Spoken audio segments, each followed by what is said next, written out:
আরে কি শেষ বার্তা দিব, বাল খেলছে আজায়রা, যত সব বিরক্তকর। ওদের কোনো টাইমিং সেন্স আছে? জানোয়ারেরা কি করলো, এটা কোনো কিছু হইলো? খুবই হতাশ। মানে ওরা ভিনিকে দিয়ে দিত প্ল্যান্টিকটা, বালকে দিয়ে আসে, ইভেন এমন জেদ উঠতেছে যা বলার বাইরে। তারপর কি করলো, হাফ টাইমের পর নামাবে নেইমার রে, কোন বাল ফালাইছে 70 মিনিট ওভার, তারপরও নামাইছে। মানে এটা কি খেলা হয়েছে নাকি ঠাট্টা হয়েছে? আমাদের ইমোশনের মানে মেরে দিছে পাছা, বুঝছেন? মানে এত খারাপ লাগতেছে, বুঝেন? রাত যেরকম মনে করি, এত রাত করে বৃষ্টির ভিতরে ভিজে ভিজে এই খেলা দেখার জন্য আমরা বসেছিলাম। খুবই আমরা মানে হতাশ। এটা কোনো খেলা ছিল ভাই? এটা কি? ভিনি সবাই জানে যে ভিনি নেইমারের পর ভিনি ভালো খেলে। ওরে দিয়ে প্ল্যান্টিটা দেয়ালে তো আমরা প্রথমেই গোলটা দিতে পারতাম। ইভেন তারপরেও ওভারটাইমে পরপর নামাইতো। ওরে কি করলো এটা? মানে এটা মানে কি বলবো, চুতিয়ানি মার্কা খেলা হয়েছে। মানে আমরা ব্রাজিলের ফ্যান খুবই হতাশ। মানে ফুল টিমটাই মানে একদম ইমোশনের মানে মারবাপ করে দিছে, বুঝছেন? আর এইখানে না, অবশ্যই ব্রাজিল আছে, ব্রাজিলই থাকবো, বাট আসলে আমরা এরকম বাজে খেলা এদের কাছ থেকে চাই না। এরা কি করলো? পারলে সত্যি কথা বলতে ওভার টাইমের পরে যদি হাফ টাইমের পরে যদি মানে নামাইতো নেইমারকে, তাহলে আমাদের জেতার চান্স থাকতো। বাট আমার কাছে মনে হয় এরা নাশকতা করছে। এরা আমাদের ইমোশন নিয়ে নাশকতা করছে, এরা খেলা নিয়ে নাশকতা করছে। কারণ এরকম খেলা আমার মনে হয় না জীবনে কেউ দেখছে। বারবার আমাদের চান্স ছিল, এবার খেলাটা এরকম না যে সত্যি নরওয়ে ফাউল খেলে, ঠিক আছে, বাট এবার ফাউল ছিল না। বারবার আমাদের চান্স ছিল, বাট বারবার এরা যে অপদার্থ, এটা আবার মানে এটা অপদার্থতা প্রমাণ করছে। বাট নেইমার ভালো খেলছে, বাট নেইমারে কিছু করার ছিল না।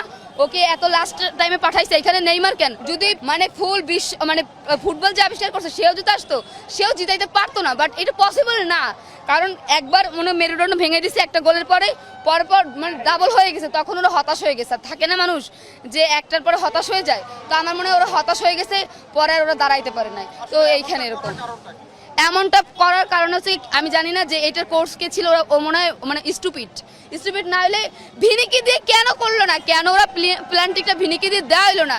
ইভেন কেন ওরা হাফ টাইমের পরে নেইমারকে নামাইলো না? তাহলে আজকে আমাদের এরকম মনে করেন আমাদের এরকম আমরা হতাশ হয়ে যেতাম না। আমরা এই রাউন্ড খুব ভালোভাবে ওভারকাম করতে পারতাম। বাট আমাদের সুযোগ ছিল, এখানে আমাদের সুযোগ ছিল। আমাদের সাথে ওরকম ফাউল করা হয় না, আমাদের সুযোগ ছিল। বাট এইখানে সম্পূর্ণ প্লেয়ারদের ঝামেলা। আমার মনে হয় যে এটা প্লেয়ারদের বা এদের কোর্সের ঝামেলা ছিল। নাহলে এরকম বাজে খেলা আমাদের আসলে, আমি এরকম বাজে খেলা আসলে আশা করি না। অবশ্যই আর্জেন্টিনা ব্রাজিল গেলে বাংলাদেশ আর কি থাকে? আর এমনিতেই আমি আরেকটা জিনিস লিখে দিতে পারি, আর্জেন্টিনা ফুল ফিল। ওরা এবার জীবনও আপনি আমার ছবি তুলে রাখেন, আমি লিখে দিতে পারি, কোথায় স্ট্যাম্পে নিয়ে আসে আমি লিখে দিতে পারি যে আর্জেন্টিনা জীবন এবার বিশ্বকাপ নেবে না। বাট বিশ্বকাপ এমন কেউ নিতে পারে যেটা অনেকে আশা করতে পারে না। কারণ এবার নতুন দলগুলো এত ভালো খেলতেছে, যে কোনো সময় একটা ঝামেলা হয়ে যেতে পারে, যে কোনো সময় এমন কোনো দল নিয়ে নিবে। এবার আমি আবার বলতেছি, এমন কোনো দল এবার বিশ্বকাপ নিবে যেটা কেউ আশা করতে পারে না। বাট এইখানে আর্জেন্টিনা নিবে না, এটা আমি লিখে দিতে পারি।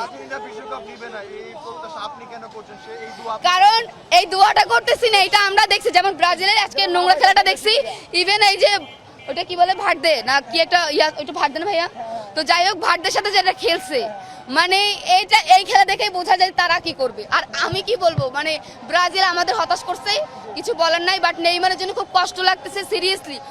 সে ইনজুরি হওয়ার পর বারবার ফিরে আসছে, তারপরও তাদের প্লেয়াররা তাকে কিছুই করতে পারে নাই। এখানে নেইমারের কোনো দোষ নাই, বাট অন্য প্লেয়ারদের দোষ আছে। কতটুকু কষ্ট নিয়ে বাড়ি ফিরে যাব?